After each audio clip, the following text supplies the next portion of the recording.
4, 3.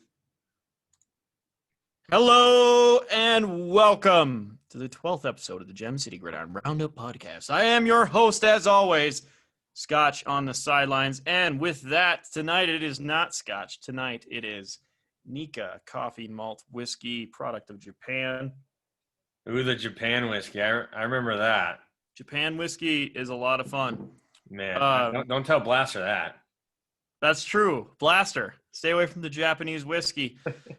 Just got my Dustin May jersey in the mail. World champs, Dodgers. For those of you who have kept up with every episode of the Gem City Gridiron Roundup podcast so far this year, we covered it quite a bit. The World Series? Yes, the World Series. I feel like we recorded during at least a few games. Yes. Game 4. And the playoffs in general. No, Game 4 is that heartbreaking loss. I think we recorded during Game 5. Yeah. Regardless, sweet jersey.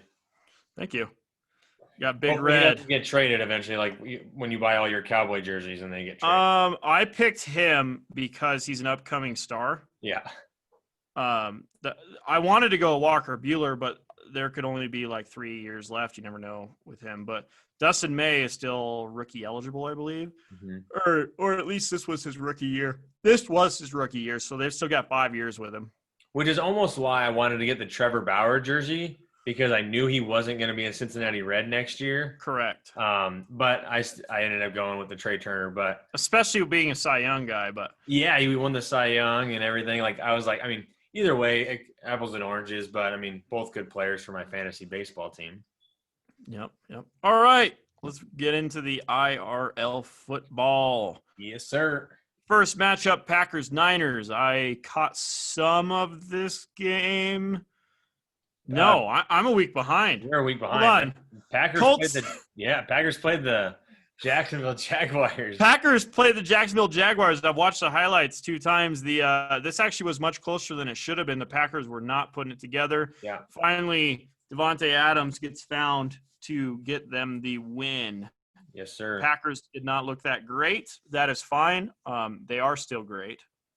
They did play in a lot of wind, so that definitely affected the passing game. And with the way the Packers run defense is, it's like Swiss cheese, and they can just run all over it. They didn't feed Aaron Jones at all, did they? Yeah, I was a little confused by that. Jamal Williams got quite a bit of work. But I don't know. When they gave the ball to Aaron Jones, he looked fine. Yeah. Colts, Titans. Colts take care of business. This one's kind of a shocking one. Phillip Rivers looks good. Nyheim Hines. Nyheim Hines goes off. I think that's 2 weeks in a row. Yeah, I don't know what to think about the Colts backfield. Nyheim Hines is very explosive in between the tackle. I mean, you can kind of compare him to Austin Eckler the way that Phillip Rivers is using him. And I just can't get a feel for Jonathan Taylor and Jordan Wilkins. I saw this, there was this meme when Jonathan Taylor was in college. You know, they said he had athleticism like Barkley. They had speed like this guy, feet like just like a phenomenal players. And then all of a sudden it just said player comparison, David Montgomery, trash. So Jonathan Taylor, he's a rookie. It's not the end of the world. He had great weeks before the bye week, and then for some reason hasn't been producing since the bye week. A.J. Brown with a dud. Yep. I think he had 3 points. Yeah, it was really weird. Obviously, I have 2 Titans on my team, so I was watching that. I actually watched that game quite a bit. I was very disappointed. I mean, I was very happy Jonnu Smith got a touchdown, because that's all you need to get into the top 12 tight ends these days. And they had a 1-yard sweep to Jonnu Smith. I'm like, okay, that's pretty sweet. But they also had a 1-yard pass touchdown to Donta Foreman. I'm like, you got to be kidding me. And then another, I think Ryan Tannehill got a 1-yard QB sneak, and I'm like, whatever for Derrick Henry. Is that what that 40-something number guy was Donta Foreman? That's Donta Foreman, yeah. The former running back out of Texas. I didn't even realize that. Yeah. Donta Foreman. Wow. Very, very. All right, moving on. Brown. They use him a lot. Moving on, Browns, Texans. There was another Win Bowl. Grapple game. Grapple. Yeah. Not much in that game except Nick Chubb runs that. Go ahead. Nick Chubb ducking out right before the touchdown. That lost a lot of people a lot of money and hurt a lot of people's fantasy days. Yeah, I mean, it was good to see Nick Chubb back. He started a little slow, but man, between Hunt and Nick Chubb, they ran it all over the Texans, and Texans didn't even have a shot. Washington, Detroit. Feel sorry for any of you who might have had this game in your local station. Actually turned out to be a decent game. Alex Smith throws for almost 400 yards. The Lions take care of business. 59-yard kick by Matt Prater. Yes, sir. It shouldn't have been a game. I mean, the Lions were up huge. Or no. Yeah, the Lions were up huge. It was like 27-3 or something, or I don't know. Yeah, and they almost blew it. Yeah, but just kept churning away with check down Charlie with Alex Smith, Antonio Gibson, and J.D. McKissick. Bucks Panthers. There was a PJ Walker sighting Yeah. at the end of this game. Bucks take care of business. Another 40-burger. They actually looked really good on 3rd and long. I heard this stat where I was listening to it in the truck this morning before my run, that the Bucks are actually 30th in the league at 3rd and long situations. Oh, God, that's awful. It is awful. Typically, when you think about offenses that are unstoppable, they are really good at 3rd and long. But the weird part is the Bucks were great on 3rd and long on Sunday. I watched that game for most of it. Well, that's what happens when handoff stuff, Ronald Jones handoff stuff, Leonard Fournette, 3rd and 9, throw it to Mike Evans. Yeah, they were hitting Godwin and Evans and Brown on 3rd and 15s all game. Yeah. Speaking of which, this is a great stat. It'll lead into this next game. Do you know who leads the NFL in 3rd down conversion percentage? It's a game we haven't talked about yet. So it's probably the Dolphins. It is not. Oh. It is the Las Vegas Raiders. Wow. On 4th down percentage? 3rd down percentage. Oh, okay. They're the best team on 3rd down. They're running the ball like 40 times a game. Well, I know. I mean, they ran it all over Denver, which is not what we're. It's not that easy. No, but Josh Jacobs 2 touchdowns, big day. Devontae Booker 2 touchdowns.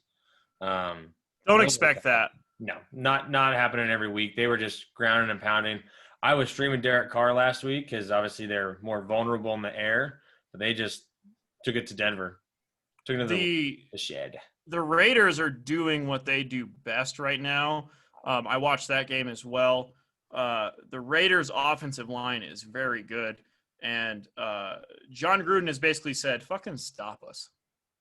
There's the first curse word. Yeah. Yeah. I've been drinking, so yeah. I figured it was going to pop out pretty quick here. Had a couple with dinner, then had a nightcap before we got on the show. Nice. I'm having me some Wild Turkey 101 tonight. Oh, goddamn. That's some good stuff. Oh, it is. Giants, Eagles. Got to love the NFC East. I don't really want to bet on anyone, but I almost think the Giants might pull this out. They might win that division, which is so sad. Yeah. Dallas had no game this week, but with Andy Dalton coming back, I mean, Dallas could still win that division. But, I mean, it's a mess. And I don't think Andy Dalton's going to start next week against Minnesota. He was cleared today. Really? Yeah. I didn't see that news. Yeah, full practice. I believe he's going to be the starter this week. Well, that's good news for Amari Cooper and CeeDee Lamb. And Zeke. It's going to help. And Zeke. Yeah, that is huge news. Honestly, I was not that afraid of the Dallas wide receivers with Garrett Gilbert behind center either, though. No. But better Zeke, than Ben DiNucci. Yeah, exactly. Zeke's production would still be hampered with Garrett Gilbert, but the receivers it's like 10 to 15. Yeah, it was weird. I saw this stat. Like, obviously, the first 5 weeks, Zeke was like points per game, like 3rd or 4th. Yeah. Like top 5 running back by far with Dak. Ever since Dak went down, he's like running back like 30. Yeah, like 30, 31 on a points per game basis, which is horrendous. Like, that's just so bad. It should pick up a little bit better. They're going to get some NFC East games. And then with Andy Dalton's a little bit more trustworthy than the other 2 folks. Yeah, touching back on the Broncos Raiders game one more time. I was kind of hoping I'd get my buddy Jordan Schaefer on the line, who's the resident Broncos fan, and ask him some hard hitting questions about his quarterback Drew Lock, because Drew Lock's going to be done after this year, right? That's pretty safe to say. Did you? Yeah. Did you see that meme I posted on? Yeah. Oh my God, that was funny. Oh, it was awesome. I really want to find footage of him on the sideline now. That's like my life's goal right now. Is to Yeah. find footage of him after throwing interceptions. He's got quite a few interceptions this year, so it shouldn't be that hard to find the Oh, eight. so yeah, he's another quarterback in Denver bites the dust. Sorry, John. Chargers, Dolphins. Herbert still looks really good. The Miami Dolphins defense still looks really good. And Tua shows out. Yeah, I actually watched quite a bit of this game. It was in the red zone quite a bit.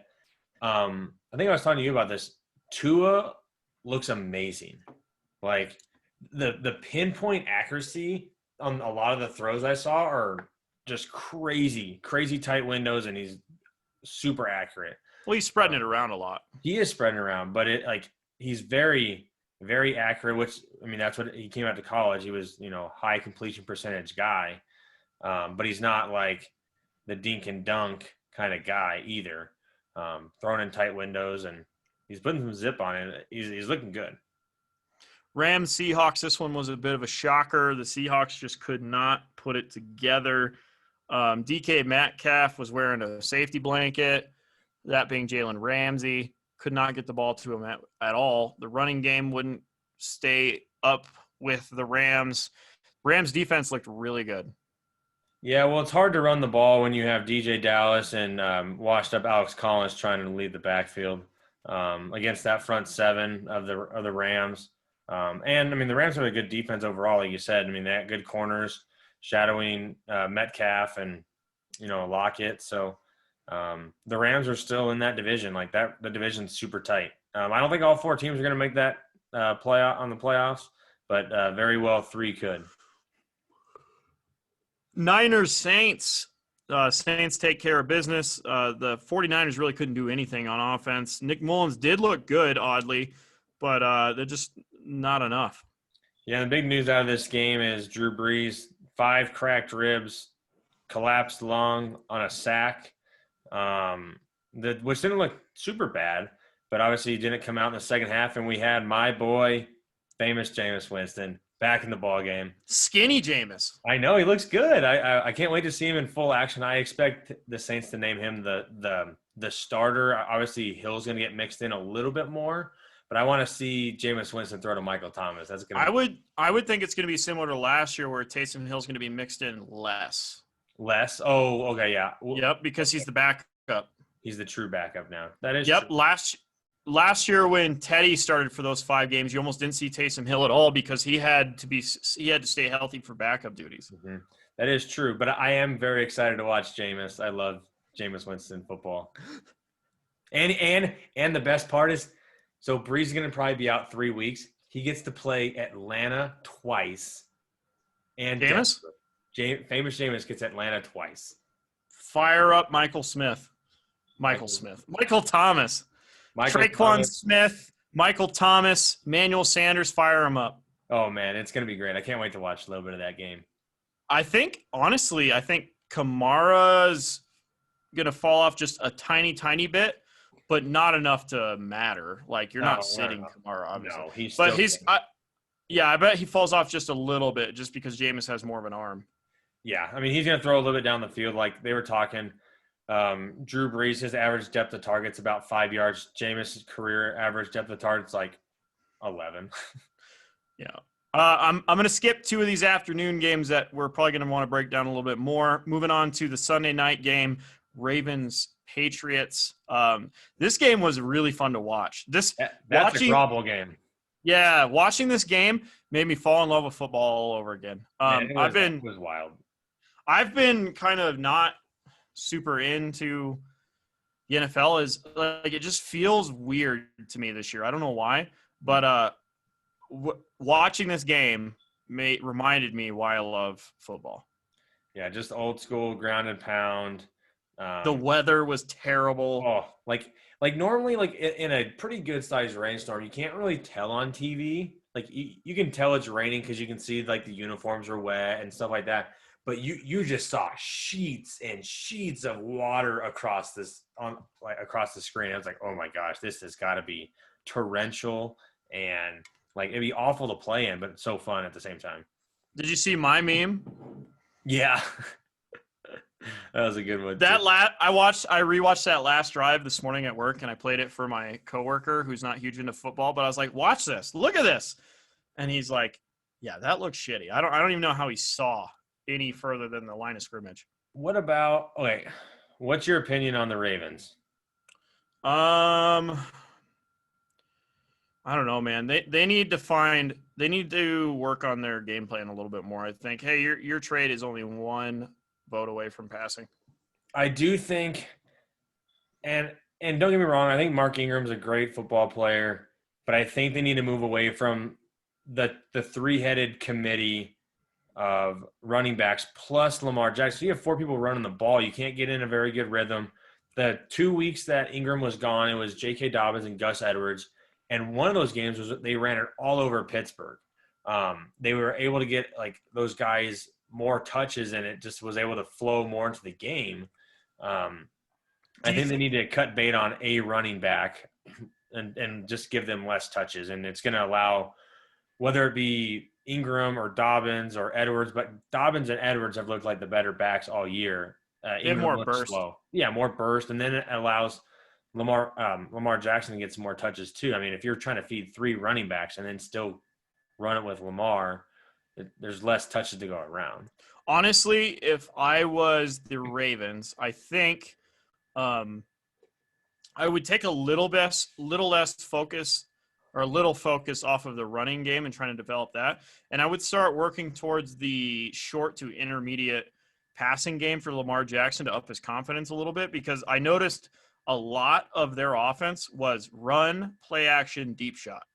Yeah, it's really weird. I think they have the weapons to do it in the short intermediate routes too. I mean, you have Hollywood Brown who's super fast. I mean, you get him, a little screen or crossing routes. Crossing route. I mean, even J.K. Dobbins, like he's an elusive rookie running back. I mean, get him in some space. Mark Andrews is always going to be, in the middle of the field and in the seam. They were getting a lot of man coverage.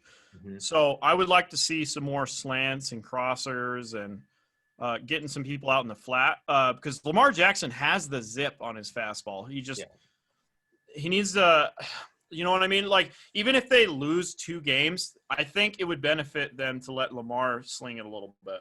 Yeah. All right, moving on to Monday night, and then we'll come back to the 2 afternoon games that were really cool to watch. Vikings-Bears. I actually really enjoyed this game. Shockingly, because the Bears' offense is so bad. I feel so bad for Allen Robinson. Oh, he's a one-man wrecking crew. He is an elite wide receiver with bottom-of-the-barrel quarterback play. Yeah, it was really funny because I had a chance to lose on Monday night, but Ryan Nall, who actually they used as a fullback all night, which as soon as I saw him come out on his first snap as a fullback, I said, fuck. So, yeah, exactly. So they put the white guy at fullback and put Cordero Patterson in the backfield, who is a fucking 6'3" tank, 238 pounds. He should play running back. Yeah, he could play running back. He's a little tall, but he did okay. The Bears didn't stay committed to the running game anyway. Well, they didn't have enough plays to stay committed to anything. No.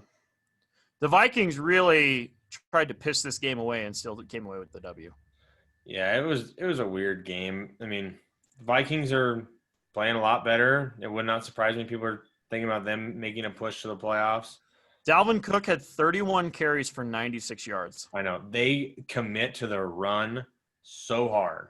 The Bears' defensive front 7 is actually a lot better than people have been giving them credit for. Yeah, the Bears' defense is very, very good. Now, I don't think they're fantasy relevant in terms of playing them in fantasy, but it's something to consider if you have a running back going up against the Bears after watching Dalvin Cook struggle. Yeah, not bad. I mean, Brinkman played him this week. I think they had 15 this week. Yeah, they had a touchdown. Yep. Adam Thielen, Justin Jefferson, they both go off. That's nice to see. All right. Let's go. Bills Cardinals. Zach, go ahead and take this one away. You probably saw more of it than I did. That game was crazy. Back and forth, back and forth. I love the trickery. Josh Allen catches a touchdown from Isaiah McKenzie. That was a great play. Kyler Murray pulling 2 out and running them in. Hop was pretty quiet all game. Obviously, you can salvage a fantasy day on a game-winning Hail Mary. Hail Murray! But even, Josh Allen gets the ball and goes down the field and scores with 50 seconds left. And I was actually talking with you on the phone, and we were talking. That was a great catch. We were talking about our Kyler Murray Josh Allen bet, and I had Josh Allen scoring more touchdowns, and you had Murray, and Josh Allen scores with 50 seconds left, and I'm like, oh my gosh, I'm going to get a win this week. I'm really glad. I need a win. And then Murray comes down and hits the game-winning touchdown. I'm like, well, that's a push. Rolling to his left, evades a tackle, throws off his front foot, and nails it in the only spot D-Hop could have caught it. It's insane. Over 3 guys, just insane. Yeah. Oh, the interview by Hopkins was hilarious. Yeah, no, basketball, they call that dunking on fools. I got 3 of them. That was a good catch by I. Yeah, I know. It was great. It's awesome. All right, and go ahead and break down your Steelers, man. Looking good. Yeah, man. 9-0. Obviously, that's franchise record. They're just cruising. Granted, they played the Bengals and wasn't as close as people thought it could be. Ben is slinging it all over. Everyone's like, he's old. He can't throw the ball. Oh, let me give Juju 13 targets. Let me give Deontay Johnson 11 targets. Let me give Claypool 10 targets. And they all scored 20-plus in fantasy. Every Pittsburgh receiver is fantasy relevant. It's awesome. It sucks for James Conner. You know what? You know what he's like watching this year? It's like watching Kurt Warner with the Cardinals. Like, he's on a mission. Like, I hope Pittsburgh wins the Super Bowl. Obviously, that's always my hope. I'd like to see Ben get another Super Bowl.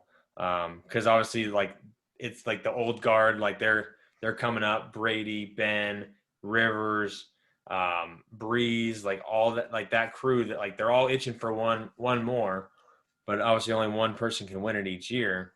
And Ben, Drew, and Rivers are like very end in their career. Like Breeze, Brady's going to try to keep playing forever, but I'm very happy to see it. I really do want to see Pittsburgh play a really, really good team. I know Baltimore is very good, and they're going to play them again in a few weeks. But Week 16, Pittsburgh plays the Colts. That's going to be a good game. But I want to see Pittsburgh play the Raiders. I want to see them play the Chiefs, which isn't going to happen unless they play them in the playoffs. But the rest of the Pittsburgh schedule is not very hard, minus the Colts and the Ravens again. Obviously, I don't think they'll go undefeated. I don't want them to go undefeated. I'd like them to maybe lose a game. You never know. But my coworker asked me today if I thought the Steelers would lose. I bet they lose 2 of the next. It's going to be tough. They play the Ravens at home on Thanksgiving, which is the nightcap on Thanksgiving. They also have to play Buffalo. Oh, they do get to play Buffalo, so that'll be a good game too. They have 3 potential losses. I don't imagine they lose 2 of those games. I bet they lose 1 of those 3 and then a random one. Yeah, and they still have Baltimore, and then they still have 1 more against Cleveland, and Cleveland's pretty good. That might be the upset to take. Yeah, but I'm very happy with the Steelers. I'm very happy, like, for fantasy-wise. The receivers are going nuts. You're lucky to have any of them. I know Heath's ecstatic about Juju. Brinkman's ecstatic about Claypool, and I love my boy Deontay. Like, it's like you can pretty much roll them. They could bust, but Ben's throwing it all over the yard, and Ben wants to go out and throw as many touchdowns as he possibly can. Yep. All right. With that, do you want to take a short break and then we can get to the next portion of the show? Need a refill of some 101. Enjoy these tunes. Hello, we are back from the break, and I would like to start this. Go ahead, sorry. I said, yes, sir. I would like to start this return from the break by congratulating you on clinching a playoff seed, sir. Yeah, 7 wins, that'll get you there. So obviously Cole and I have clinched with 7 wins. It's a good feeling. Obviously, it is not done yet. Obviously, still, I'm always hunting for that elusive triple crown. Got a shot. I am the highest scoring team, but not by much. Not by much. I did not. Last week was my lowest scoring week of the year at 108. I was able to get by, but that was your lowest score of the week. That was my lowest score of the year. Wow, that means I must be killing it more than I thought I was.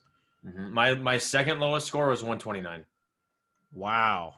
That's insane because it like 120 something will win you most weeks. Mm-hmm. Well, not this year, but not this year. All right, moving on to the matchups that mattered. So we got go ahead. I was just going to break down the stats from last week. So week 10 was the lowest scoring week of the fantasy season by which average. We saw coming. Which we saw coming. Bye weeks. Injuries, COVID, all that sort of stuff. No tight ends. No tight ends. The average score this week was 112.21. Wow, that's the highest scoring week is 140. And that was week 2? Week 2 is an average of 28 points a game higher by each individual person. That's weather related. That again is weather related as well. Less touchdowns in the weather, all that sort of stuff. Yeah, the touchdown video on NFL's YouTube channel was only 10 minutes long this week. Yeah, and then we'll get into the matchups, but just a little foreshadow. COVID division 4-2 this week makes their record going into the last week of interdivision play. COVID with an 18-12 record, so Rona would have to sweep to make it a push for this season. You talking week by week, or like they would have to win every single game? They have to win every single game this week. 6 games. Oh, so if they don't win all 6 games this week, COVID wins the division for the year. For the year, yeah, because after that we're going back into our own division for the final 2 weeks. Oh, you're right. There is no interdivisional. Wow, that's a huge storyline. I didn't even think about that. Yep. So week 11 is the final week of interdivisional play, just like we thought would happen at the beginning of the year based on rosters. COVID has taken it. Exactly. So COVID has won 3 weeks. Rona has won 1, and then there was a tie 1 week. So COVID has been a little bit more dominant in the interdivision play, but that still doesn't mean anything. There's 4 teams in the playoffs from Corona, 4 in COVID at this point. So got to keep moving along. That could change. Could change. So speaking on that, I did some calculating this year. Like I did some calculating today, like I do every year. Yep. Because we go off of matchup tiebreakers. Yes. There are currently 4 teams that are 4-6. Yes. Now, I thought that the tiebreaker was based off of similar games, like the games you played against the people you're tied against. Is that not true? That is correct. So a oddity I found in that calculation is the fact that Lean is 2-1 versus the other 3 teams that are 4-6, and he is not in the playoffs right now. It's win percentage, not. What do you mean? I mean, someone could be 2-0. No, he's 2-1, and the other 3 are 1-2, and he's not in the playoffs. So I don't know exactly what to do. It's really tough. We always go through it. It's it'll probably clear itself up this next week. Once everyone has played everyone once, then I think it'll be a little bit easier. I have the tiebreaker somewhere in my email. Yeah, we talked about that last year. Every year, it always gets come down to it. But yeah, there's four teams at 4 and 6, 2 teams at 5 and 5, and so it's gonna. I mean, there's always one person that gets in on a tiebreaker, which I mean that's how it works. And we don't do the points for tiebreaker. We always do. We reward the teams you've beaten against all the teams that are tied. Dark Horse is 0-2 against Jubal and myself. That's why he is in the 5 spot. Yes. And I lost against Jubal and won against Dark Horse. And it doesn't really matter for mine, Cole, and Sackett. Well, you lost to Cole, so. Yeah, I lost to Cole, so straight up, like that's why he's ahead to me because there's only 2 7-3 teams, and he's beating me. So that makes it easy. But technically, you're the 3rd seed. But technically, I am the 3rd seed because the top 2 seeds are rewarded with the 1 and 2 seed on if you win your division. Right, which would make me the 5, technically. Yes. All right, which I don't think I'll be able to get higher than 5. You can get yeah, it'd be hard. The only way is if you falter, but which you never know. Or Cole. Cole is actually lower scoring than both of us by not by much. It's all gonna once we go back into division play. It's all gonna make itself right. Yep, that's where it's gonna make itself split. All right, moving on to matchups that mattered. I take care of business against Drew. This was kind of a must-win for me to stay out of the muck. That is the 5 and 5 and the 4 and 6. Yes. I made 3 huge mistakes in setting my lineup. They ended up not mattering, but I probably should have been the highest scoring team of the week had I not been an idiot.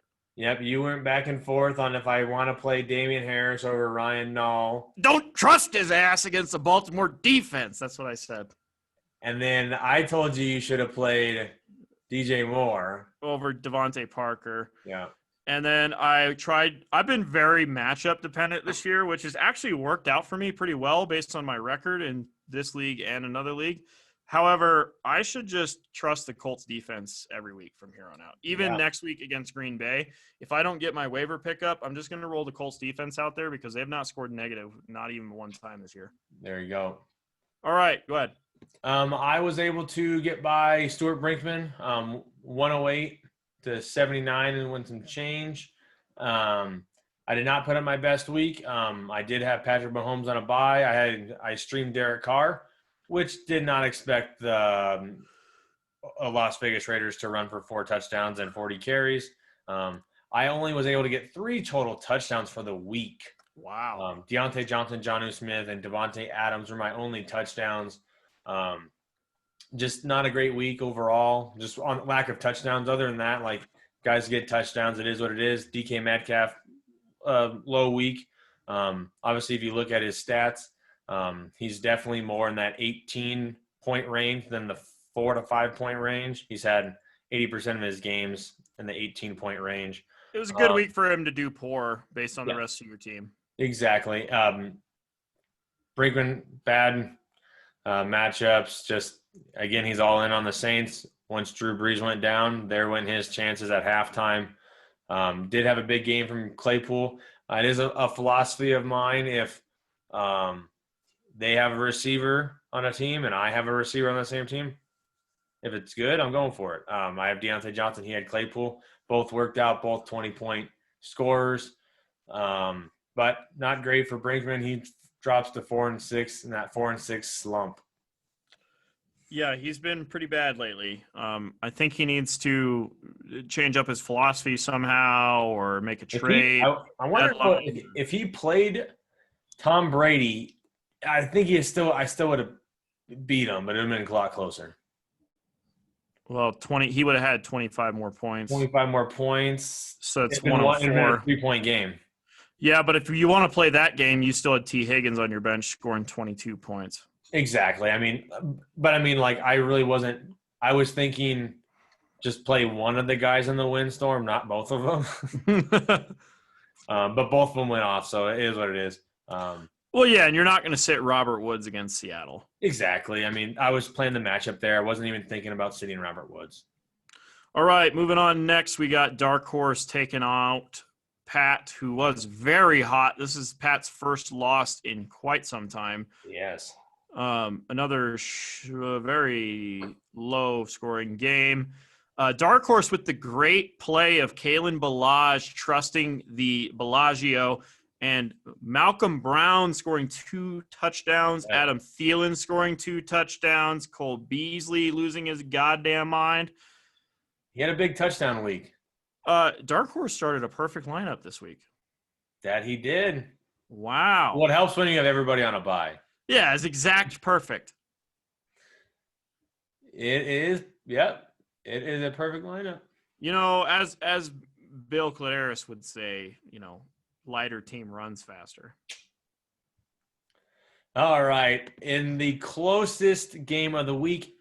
Man, this was fun. And the year, I did some digging. Hey, did we skip the Bengals game when we were breaking down games? No, we talked about Pittsburgh. Oh, that's right, but you didn't break down what made that game so cool. What? T. Higgins? No, this matchup is what made that game so fun. Oh, yes. You and I were on the phone. Go ahead and tell the people. Yes, we were. The game got out of hand. Lean needed just, another catch or a couple runs from Mr. Giovanni Bernard. He did not get it. They pulled him and went Travion Williams in the last couple minutes. And that cost Lean by 1.52 points. The funniest part is, had Gio Bernard been on the field, Lean would have won because the backup running back had 2 touches. One of them was a 6-yard catch. Yeah. Close. I did, and if we wanted to take a little sidetrack, I did do some digging this week. This isn't the closest game we've ever seen. It is not the closest game we've ever seen. There was like a .2 game. And I want to pull it up. Wasn't there? It was like .2 on a Monday Night Miracle. That was one of mine, yeah. I'm trying to find it. I went through every year and I found the closest game of the year and the biggest blowout of the year. Oh, do you want to save that stat for? We only have 2 matchups left to break down. Yep, we'll finish the matchups. All right, next is Cole takes out Two time. Man, it was the halves and it was the 1920s up in this goddamn league this week. Yeah, he slapped him around. After last week being upset special, this week was the haves and the have-nots. Cole doubles up Cody and then some. Kyler Murray is averaging 29 points per game right now. I don't know. Scored 29.9. And he scored 29.9. Doesn't matter how bad Cole's running backs are. Hey, call me. DeAndre Hopkins gets that late touchdown. Didn't matter. Mike Evans, nice day. Hey, call me. 14. Boston Scott gets the 14. Miles Sanders should be back next week. It looks like Boston Scott will be relegated back to his original duties. Miles Sanders is back this week. Yeah, and he's going to be a much better option. Back to full health, yeah. Yeah, absolutely. Still played great. Hey, Cole, call me. All right, last matchup. Go ahead. All right, we had my brother Luke, Monsters and Freight Train, taken out, opt out for Harambe. First loss for Blaster since the podcast. Highest scoring game of the week. We also had a couple podcast luck people fall this week. But go ahead, sorry. Yeah, Luke, big game from all 3 of his roster running backs, Alvin Kamara, Nick Chubb coming off IR, and DeAndre Swift. All 3 top 12 running backs, I believe, this week, so that helps quite a bit. We know his running backs are very good. It's all going to depend on his receivers. Blaster, solid game. His receivers are a little lackluster. But he's got – if you have Dalvin Cook and Aaron Jones and Aaron Rodgers, anything is going to be possible. Got a big game from Aaron Jones with that 98-yard touchdown run. He did ship off J.D. McKissick, pending trade. One vote away. One vote away, at least at this point. He still will have Dalvin Cook, Aaron Jones, Ronald Jones, and Naheem Hines. So he will be okay still at running back. Just to close, Luke texted me Monday night. He's like, well, all I need is Dalvin Cook not to score 37 points. And I said, well, it's possible. He's like, yeah, but I'm just hoping not. All right. Go ahead and break down those stats. I'm very interested to hear these. Yeah. So I did it for every game. So we'll go through the biggest. Starting since 2014, right? Correct. So far this year, the win for Heath over Lean is the closest of the year, 1.54 points. Of the 6 years, that is the largest of the window. Of the small windows. Of the small windows, yes. The closest game. I love that stat. That's such a good stat. The closest game came in the inaugural season. Was it .02? Week 4, 0.18. Oh my God. And granted, remember, this is standard scoring, so the scores are way low. 67.2 to 67.02. That would be Stuart Brinkman over the former Matt Henderson. Barn burner. 2015. Call the local fire marshal in Kansas. That was a barn burner. 2015, week 16. PPR is still no. This was 14 No standard. Standard, right? 14 team standard. Week 16, toilet bowl. 0.3 points. Bill over 12 Nation. Was that 12 Nations? No, Riverside Rebels was the first. Yeah, this was a different one. Yeah, that was semifinal toilet bowl. Week 6, 2016, 0.7 points. Blaster over Rice. 2017, week 9, 0.66. Matt over me in the dreaded Shrek is Love. Oh God. Week 2018, week 1, Cole over Blaster, 0.74. Last year, week 9, 0.52. Matt over Big Mike. And the scores. Oh, Big Mike was mad about that one too. Progressively, the scores get Big bigger. Mike was pretty mad about that one. The winning scores. I'm going to read you the winning scores, and you can see like the PPR aspect. 67.2, 70.76, 105, 117, 120, 155. And the biggest.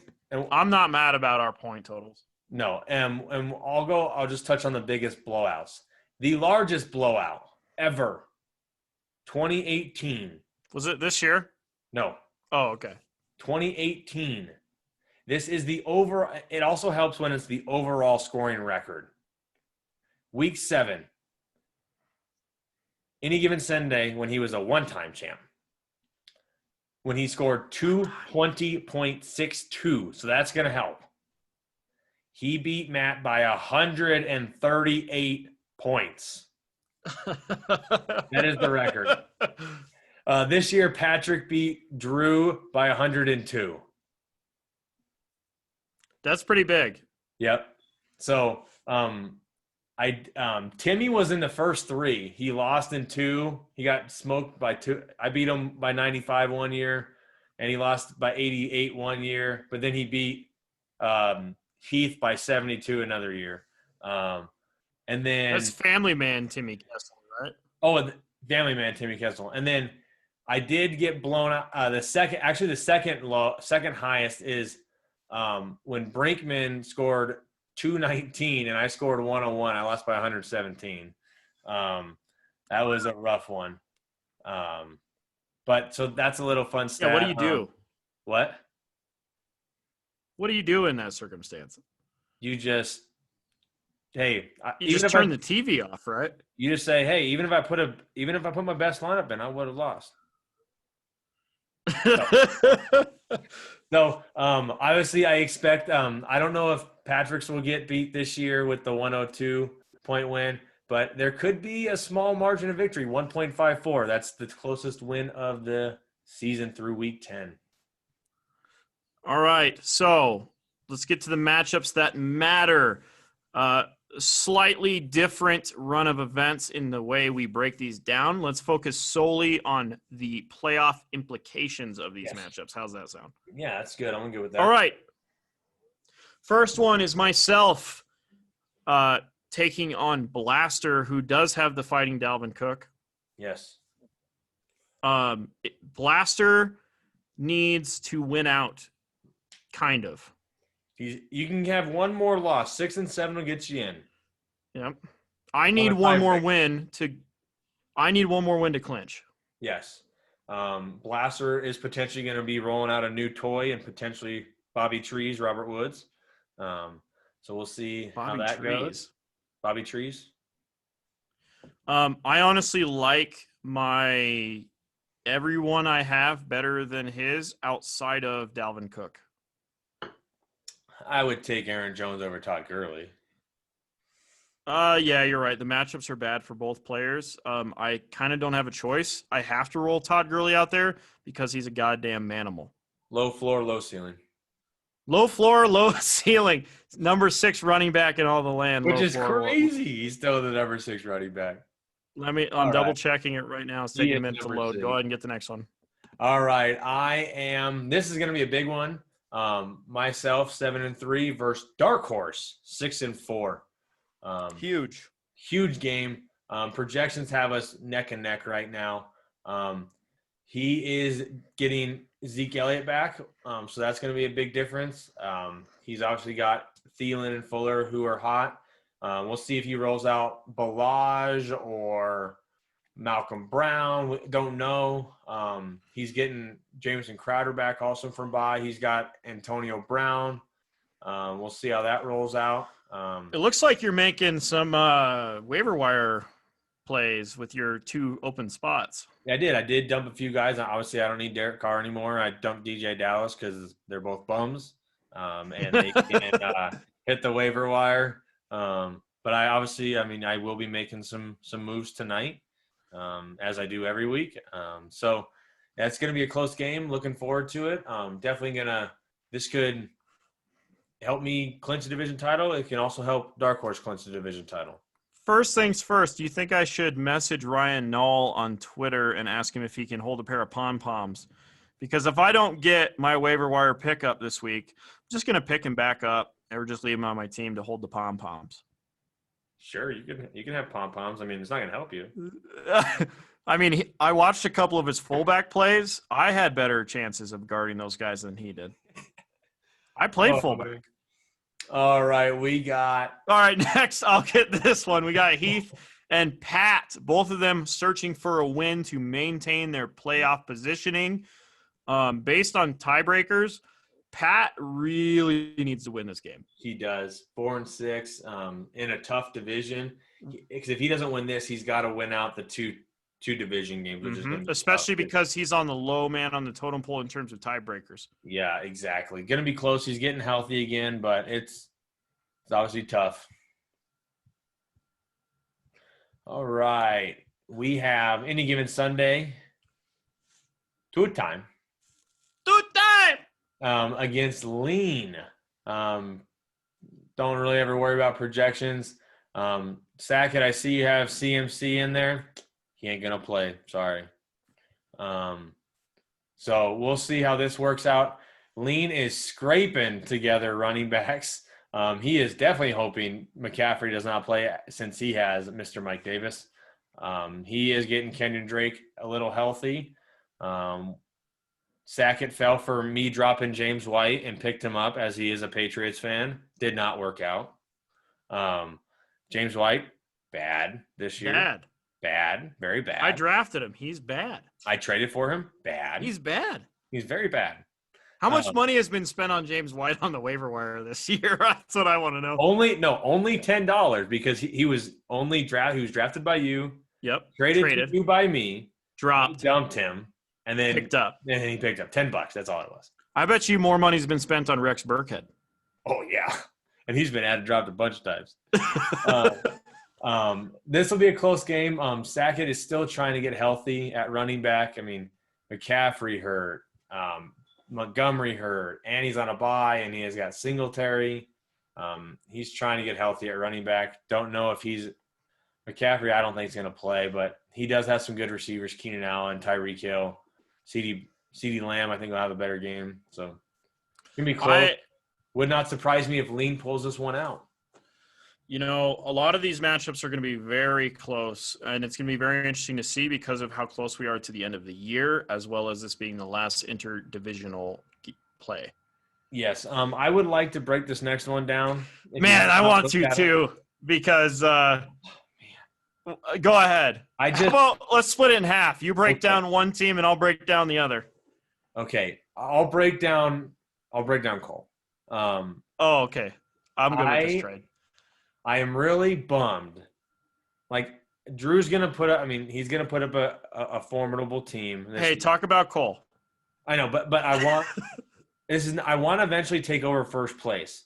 It's not happening this week. Not the game that I'm going to get to take over first place, which sucks because he is going to play against Drew, who I don't even talk about Cole's team. He's probably going to win. All right, so if Drew pulls this one out, it'll be the most shocking victory I have ever seen in the history of fantasy football. Pat did it a few weeks ago. A shocking victory, you're right. However, because Drew's team, just like Brinkman's team is completely comprised of New Orleans Saints, so he should pick up Jameis. But Drew's team is completely comprised of the Chicago Bears, injured and suspended players, and the Buffalo Bills. Now, he's going to have to make some moves. He is going to have to make some moves. Might as well get rid of Devontae. Hey, I know you're probably listening, Drew. No bullshit, man. Get rid of Julian Edelman. Get rid of Josh Gordon. Get rid of Anthony Miller. Get rid of Devontae Freeman. Get rid of Devontae Freeman. And maybe even Jim Graham. And completely revitalize your entire offense. And just go for huge ceilings. That would be awesome. I mean, huge ceilings. Your whole team, Drew, if you want to win this week, your whole team needs to be ginormous ceilings. The guys on the fringe, deep dives, read the articles, huge ceilings. That's the only thing your team should be made of. He's got to start with Jameis Winston, though. Got to start with Jameis. 35 from Jameis. Pick up Jameis. Dump some money on Jameis. Get a bunch of deep dive sleepers. Here's the thing. He has no money. Consult the articles. He has no money.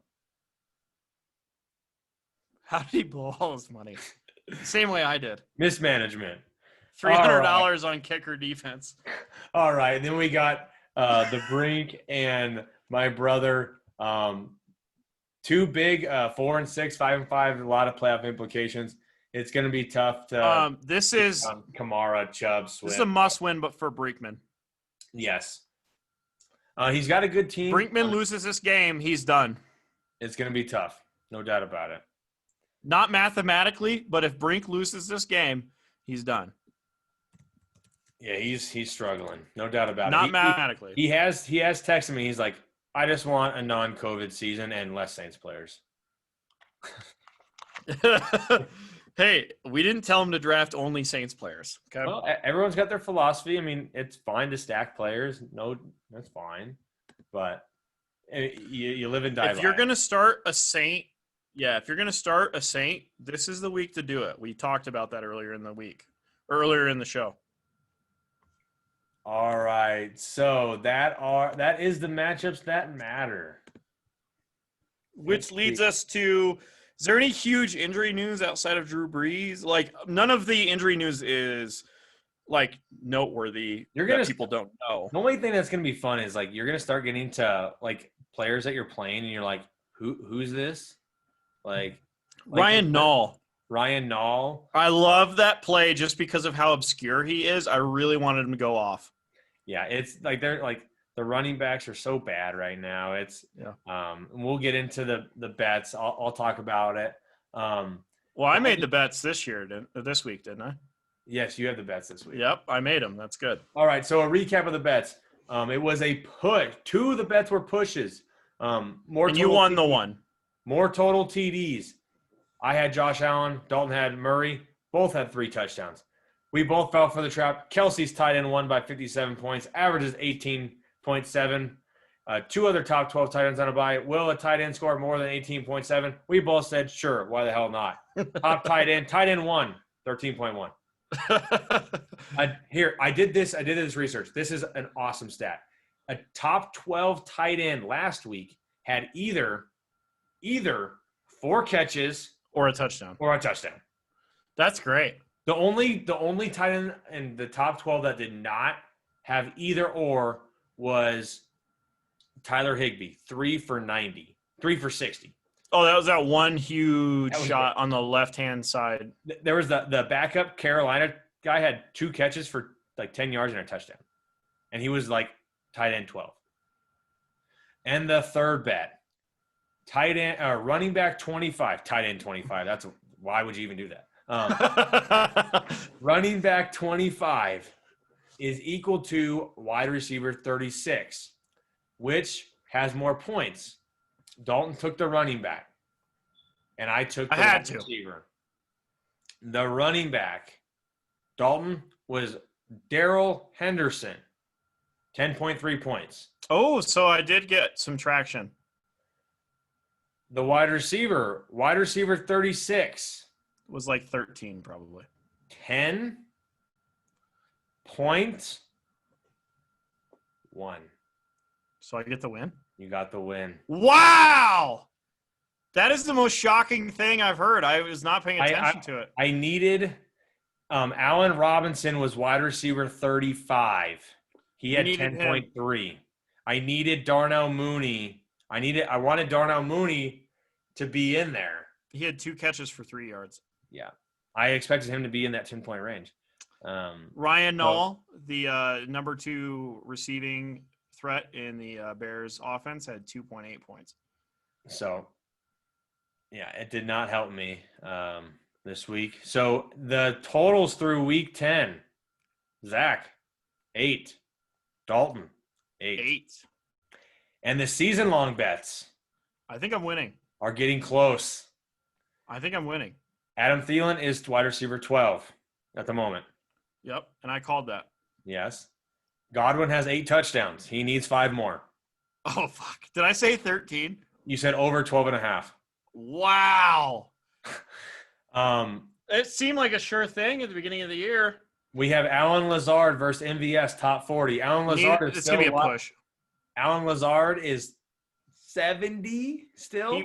He was designated to return this week, too. MVS, excited. 41. Oh, my gosh. He's right on the cusp. Back-to-back huge weeks. Yeah, you still wouldn't have started him. No. Then the other one, you have Burrow as a top 12. He's 15, I believe. He's not going to make it. And I have Ben, and he's 12 right now. Yeah, Burrow is not going to make it. I should have took Herbert, but I wanted to play the AFC North and on your emotions. Yeah. So it's gonna be hard to like balance those because like we're gonna trying to get a little bit of an edge, but those are gonna be hard to shake. Like it's gonna come down to that. Yeah. But week 11 bets, they are yours, and I got them. I haven't won a bet since week number 8. You were killing me in the early weeks because I was taking the stupid bets. Yeah, I feel like I'm getting screwed on a few bets. But that kick attempts bet, I love that so much. On that one, no pissed. I'm so bad at looking at stats compared to you. I give you better stats to make a judgment call. All right, so this week, keeping that in mind, I did look at the stats more closely. Hold on, let me finish my drink as well. I looked at the stats very closely, okay? I took the average. And then I extrapolated it up. Okay. Because, just try to make it a little more fair. Okay. Are you picking first or am I picking first on the first bet? I think we do. It doesn't really matter. I can pick first. That's fine. All right. The first bet. Over under 250 passing yards for Drew Lock. He is currently averaging 213 a game. Is this if he – there's a report today he's probably not going to play. Shit. He's going to play. Under. Fuck, under. He's awful. All right. They are playing the Chargers. Under, man. He's bad. All right. Give me the over. That's a I hate the Broncos. Drew Lock sucks bet. I also hate the Broncos. Something I left out, but I don't think it matters that much. Prior to last week, his 2 games before that, he had 536 yards in 2 games or something like that. So wait, in each game he had 500? No, total. Okay. That's about right. Come up with a contingency bet because I think he might be in it. Okay. So give me just a minute. Okay. But all right.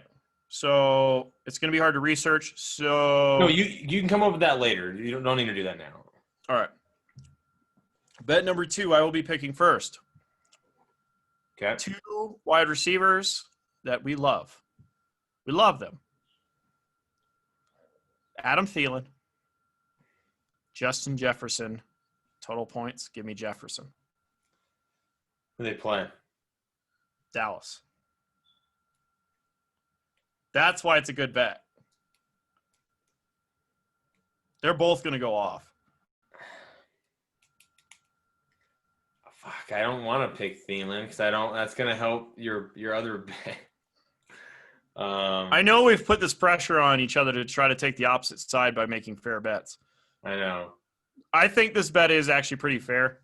Jefferson is more of a boom guy. Thielen gets the touchdowns. Yeah, that's the hard part. Thielen caught 4 passes, but 2 touchdowns. Yep. I will also take Jefferson. All right, that's a push. Sorry. It's all right. That's fine. I even when I brought this up around friends, they said, "Oh yeah, it's no brainer, Jefferson." I want to take Thielen, but I just don't. Jefferson's the better player right now. Yeah. But Dalvin Cook might score 50, so it might be like 11-9. Dude, I didn't even want to put a Dalvin Cook bet out there because the range of outcomes are so insane. Over 30. Yeah. All right. Over, under. God, I hate under overs. Fuck. That's what I always do too. I know it sucks. What do you do that's different? Player versus player? I do, yeah, like more total TDs. I did the under over tight end, but all right.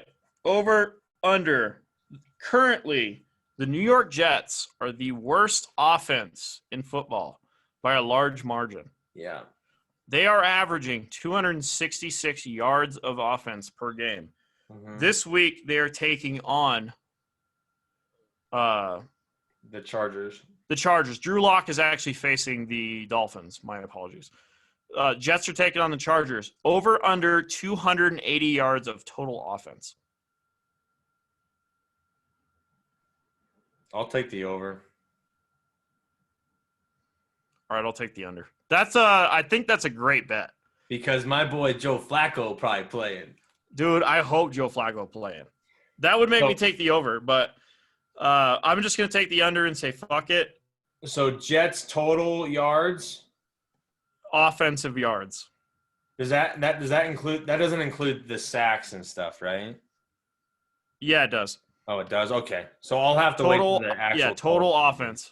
Okay, total offense, 295. Because it's based off of total offense of the team, 280. 280. You could have screwed me there. I said 295. 280. Yeah, I don't know why you said 295. Because Flacco going to throw for like 240. Okay. I hope so. That dude be slinging. You can come up with an alternate bet if Drew Lock doesn't play. You got Hold on. I'm going to come up with one right now. Man, we've been on here for a while. Oh, well.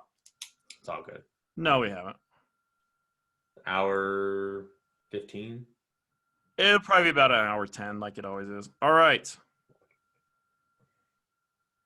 Do you want to do the wide receiver or running back one again? God. No. That one's scary as hell. That was fun. That was close, though. I counted this morning, and I'm like, oh, you got to be shitting me. I counted it like 3 times.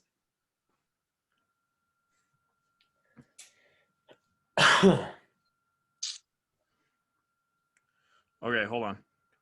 I got to do some calculator math real quick. Calculator math. All right. Oh, man.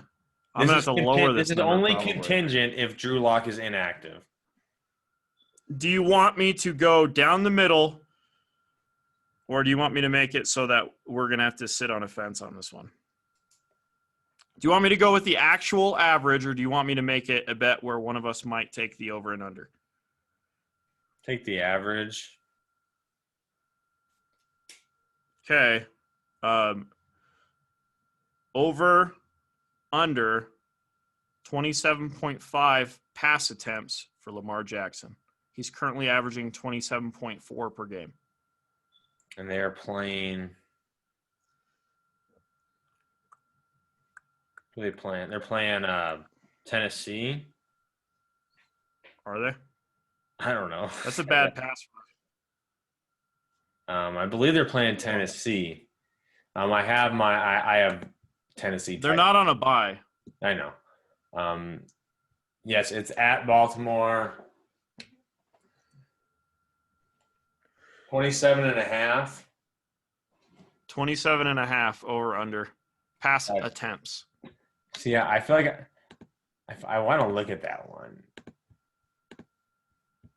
It's 27.44444444. Well, yeah, the average can be skewed average. if he threw it 50 times in a game. I'll be honest, I didn't look at the game logs, but all right, I'm going to Pro Football Reference. Well, that's where I was. Game logs: 25, 24, 28, 21, 37, 27, 28, 23, 34. So close. No outliers. I think that's a pretty good number. 27.5. You said? Yep.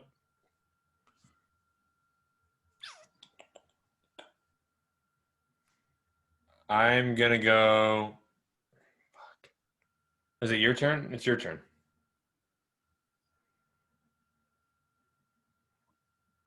That's a fucked up stat.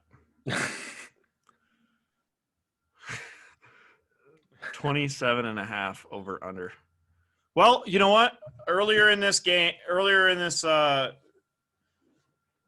was saying that if I was the Baltimore Ravens, you would throw. Throw. Wait, was I talk? Yeah, I would throw and get his rhythm going. We talked about that, right? Mm-hmm. Give me the over.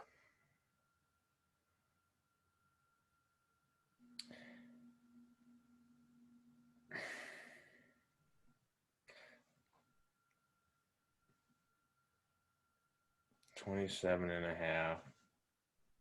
It's a very fair number. It is based on his game logs. I'm like almost trailing because you're leading in the season longs. That's why I'm like I feel like I have to take the other side because I need some points. Right.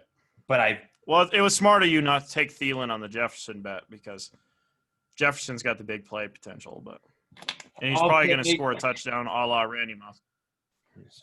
I'll take the under just because it's different, and I need to play a little. 27.5. 27.5. That is only contingent if Drew Lock does not play. Upon Drew Lock not playing. Is it Brett Ripien is his backup? Yeah, Ripien. Man, I hate taking the under. That's 2 unders. God. No, I know. We've talked about this. Under is a terrible bet. Under is always a terrible bet. But I think it will be a close game. I think it's going to be low scoring. I agree. I think it'll be like the Ravens will probably do the exact opposite of what I tell them to do, and they'll probably run the piss out of it. Yeah, they'll run it like Lamar will have like 15 carries. Dobbins will, and then they'll split like 7 carries apiece. So they'll run it like 36 times. But, no, I bet Dobbins and Edwards have like 18 carries apiece. Oh God, I hope so. I would love that. I have J.K. It's okay. So right, that will only happen if Drew Lock is inactive, which I do believe will happen. You think he's gonna be inactive? Well, if he's not healthy, I hope he plays because he's not going to get 250 yards. He's bad. What? He's so bad. He's bad. So bad. Is he worse than Paxton Lynch? No. Not quite. Paxton Lynch was not an athlete. Drew Lock is an athlete. Drew Lock's an athlete, man.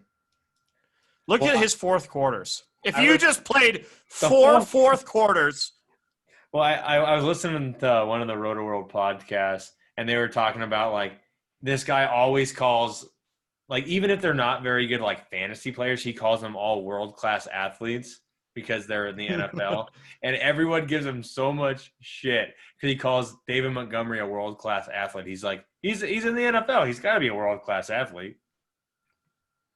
But is David Montgomery? I will never draft him ever.